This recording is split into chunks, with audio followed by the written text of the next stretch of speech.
Psolka, Ivy Masters Learning Center at ivymasters.com. And today we're going to look at Test 6, Section 2, Number 1.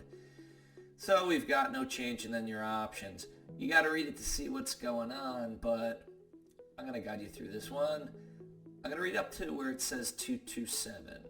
In the winter of 1968, scientists David Schindler and Greg Brunskill poured nitrates and phosphates into Lake 227. And you can ask yourself, could that be its own sentence? Yes, it can. We would call that an independent clause. An independent clause is a sentence or part of a sentence that could be its own sentence. So for example, if I were to say, Frank went to the movies and he bought popcorn. Frank went to the movies could be its own sentence. He bought popcorn could be its own sentence. Those two independent clauses are combined with the word and to make one sentence. So you have one sentence but two independent clauses.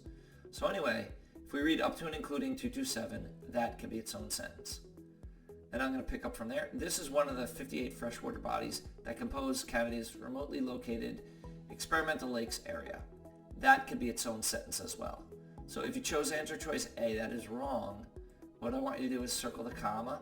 You can label it as a comma splice, and then leave yourself a note that a comma cannot separate two independent clauses. Or if you're not familiar with that, you could say a comma cannot separate two complete thoughts or two complete sentences, which is not exactly right, but you should know what an independent clause is. Okay, if we look at our other options over here, I'm going to put my glasses on because I can't see anything. Answer choice B. Now, what you might be thinking is, hey, automatically your brain goes from, oh, we've got a comma splice there, so we need a period. But you got to be careful here. Because if I look at answer choice B, we already read up to 227 and saw that that's an independent clause. So when I read with answer choice B and then the rest of the sentence, which is one of the 58 freshwater bodies that compose Canada's remotely located experimental lakes area, as a statement, that is a sentence fragment. If there were a question mark at the end, then that could be an independent clause. That could be its own sentence. But answer choice B is actually a sentence fragment. It's not a complete sentence. We already said answer choice A is a comma splice. And then when we look at answer choice D, we got to make sure that after that period could be its own sentence. One of the 58 freshwater bodies that compose Canada's remotely located experimental lakes area is not a complete sentence either. Now, if you took out the word that, then it could be its own sentence.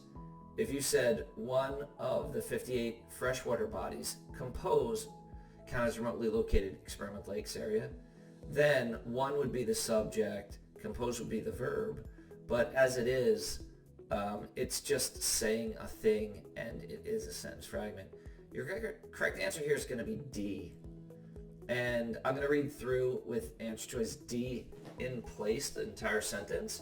And here what we get is what's called an appositive. And a positive is a phrase that defines something or gives some information. So I could say, Michael Jones, comma, SAT Master of the World, comma, scored a 1600. Okay, SAT Master of the World describes Michael Jones. It would just have a comma before and after. If that appositive, that defining phrase, is at the end of the sentence, you just have a comma and then the appositive. It could be a dash and then the appositive, or the appositive could be between parentheses, but it's almost always offset by commas. D is going to be your correct answer because after the comma, all it does is it defines Lake 227. And the definition, all you need is a comma and then the definition. So, in the winter of 1968, scientists David Schindler and Greg Brunskill poured nitrates and phosphates into Lake 227, comma, one of the 58 freshwater bodies that compose Canada's remotely located experimental lakes area. And as I said before, one of the 58 freshwater bodies that compose Canada's remotely located experimental lakes area defines Lake 227. D is your correct answer. Thank you for joining us today. If you like this video, click like. You can share it with someone who does not know about the appositive, who does not know about the comma splice, or who is tricked by, after seeing the comma splice and correctly eliminating it, automatically moves to the period. You still got to make sure you've got an independent clause after that period. See our 1-minute video. Check us out on YouTube, Ivy Masters Learning Center. Have a great day.